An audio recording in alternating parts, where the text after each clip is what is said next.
জয় যিশু। পুনরুত্থানকালের ষষ্ঠ রবিবার। প্রথম পাঠ শিষ্য চরিত হতে আজকের বাণী পাঠ 15 অধ্যায় 1 থেকে 2 পদ, 6 পদ, 22 থেকে 29 পদ। পবিত্র আত্মার প্রেরণায় প্রবুদ্ধ হয়ে খ্রিস্টমণ্ডলীর প্রধানেরা সিদ্ধান্ত নিলেন, খ্রিস্ট ধর্মে নবদীক্ষিত অনিহুদিরা ইহুদি বিধান পালন করতে বাধ্য থাকবে না। জুদেয়া থেকে এসে কয়েকজন লোক একদিন আন্তিওখের ধর্মভাইদের এই কথা বোঝাতে লাগল। মসির প্রবর্তিত প্রথা মতো তোমরা যদি পরিচ্ছেদিত না হও, তাহলে তোমরা কিন্তু কিছুতেই পরিত্রাণ লাভ করতে পারবে না। এই নিয়ে তাদের সঙ্গে পল ও বার্নাবাসের বেশ তীব্র মতভেদ ও তর্ক বিতর্ক হলো। শেষে এই সিদ্ধান্ত নেওয়া হলো যে পল, বার্নাবাস এবং আন্তিওখের আরও কয়েকজন লোক জেরুসালেমে গিয়ে প্রেরিত দূত ও প্রবীণদের সঙ্গে এই সমস্যা নিয়ে আলোচনা করবেন। তখন এই বিষয়টি নিয়ে বিবেচনা করার জন্যে প্রেরিত দূতেরা ও প্রবীণেরা একটি সভার সমবেত হলেন। সভার শেষে প্রেরিত দূতেরা ও প্রবীণেরা স্থির করলেন যে নিজেদের মধ্য থেকে কয়েকজনকে বেছে নিয়ে পল ও বার্নাবাসের সঙ্গে তাদের আন্তিওকে পাঠিয়ে দেওয়া হবে। এই সিদ্ধান্তে জেরুসালেমের সমগ্র মণ্ডলীর সম্মতি ছিল। যাদের মনোনীত করা হলো তারা হলেন সেই জুদা, বারসাবাস নামে যিনি পরিচিত, এবং সিলাস। তারা দুজনই ধর্ম ভাইদের মধ্যে নেতৃস্থানীয় ব্যক্তি ছিলেন।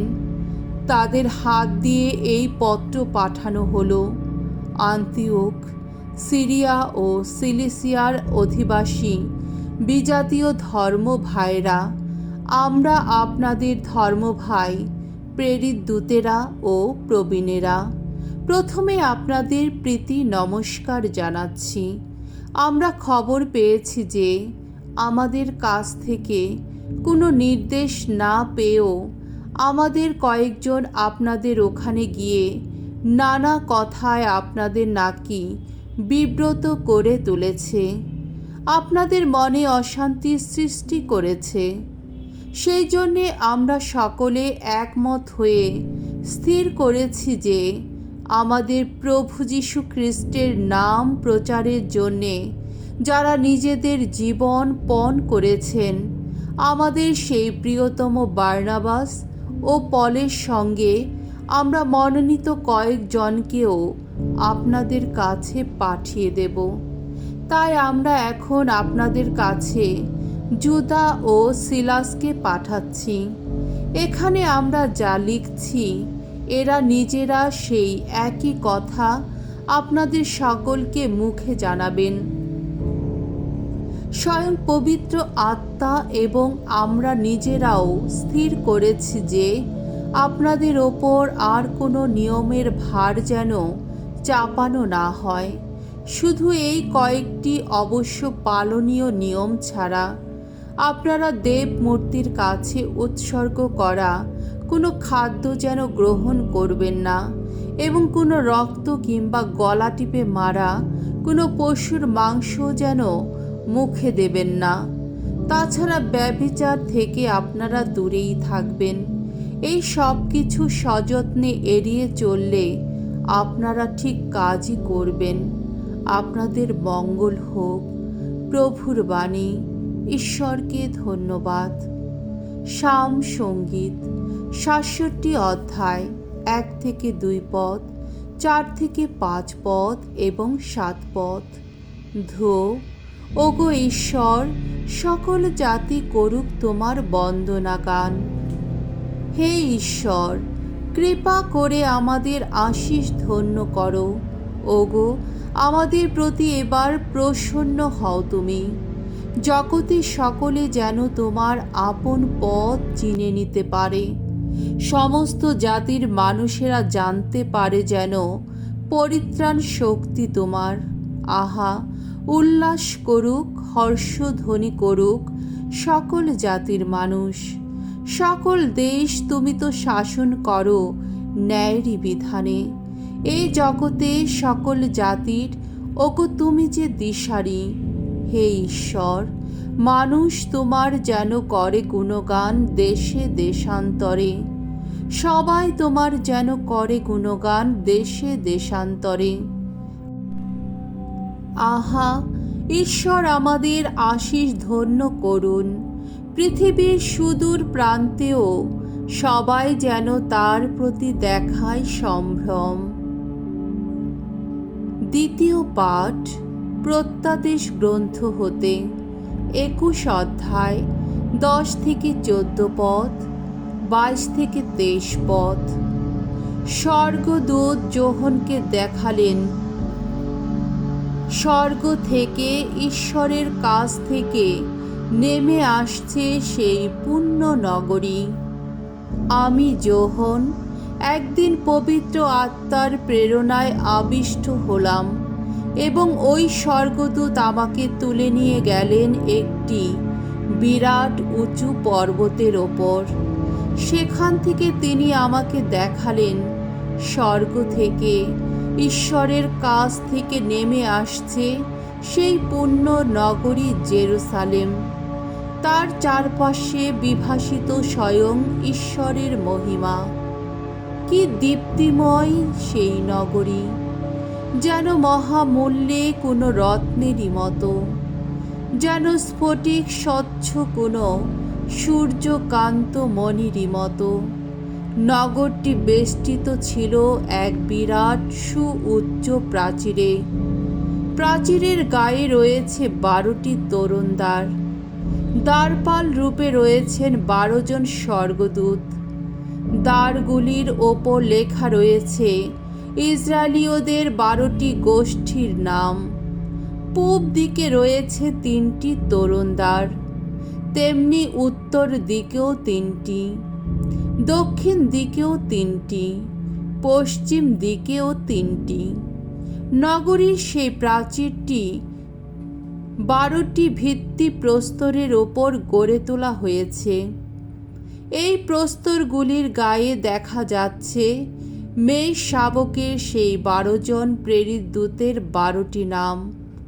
নগরীর মধ্যে আমি কোনো মন্দির দেখতে পেলাম না, কেননা স্বয়ং প্রভু সর্বশক্তিমান ঈশ্বর যিনি, তিনি তো নগর মন্দির, তিনি নিজে এবং সেই মেষ শাবক যিনি, তিনিও। এই নগরীতে আলো দেওয়ার জন্যে সূর্য বা চাঁদের প্রয়োজন হয় না, কেননা স্বয়ং ঈশ্বরের মহিমায় নগরীকে বিভাসিত করে রেখেছেন এবং সেই মেষ শাবক যিনি, তিনিও তো নগরীর দীপশিখা। প্রভুর বাণী। ঈশ্বরকে ধন্যবাদ। বাণী বন্দনা। জয় মৃত্যুঞ্জয়, জয় তোমারই জয়। কেউ যদি ভালোবাসে আমায়, তাহলে সে মেনে চলবে আমার আদেশ। তাই আমার পিতাও তাকে ভালোবাসবেন এবং আমরা তার কাছে এসে থাকব তখন। জয় মৃত্যুঞ্জয়, জয় তোমারই জয়। যোহন রচিত মঙ্গল সমাচার, 14 অধ্যায়, 23 থেকে 29 পদ। যিশুর মহা প্রতিশ্রুতি। পবিত্র আত্মা এসে তার শিষ্যদের সহায় হবেন। তাদের অন্তরে তিনি দেবেন খ্রিস্টীয় জ্ঞানের পূর্ণতা। অন্তিম ভোজের সময় যিশু তার শিষ্যদের এই কথা বললেন, যে আমাকে সত্যি ভালোবাসে সে আমার বাণী মেনে চলবে। তাহলে আমার পিতা তাকে ভালোবাসবেন এবং আমার পিতা ও আমি তার কাছে আসব ও তার সঙ্গেই বাস করব। যে আমাকে ভালোবাসে না সে আমার বাণী মেনেও চলে না। আর একটি কথা, তোমরা এই যে বাণী এখন শুনছ, তা আমার নিজের বাণী নয়, বরং আমার পিতা যিনি আমাকে পাঠিয়েছেন তারই বাণী।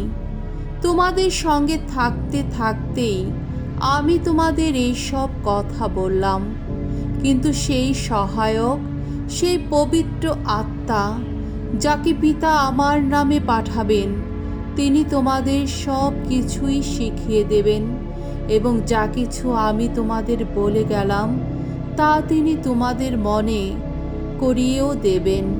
তোমাদের জন্যে শান্তি রেখে যাচ্ছি, তোমাদের দিয়ে যাচ্ছি আমারই শান্তি।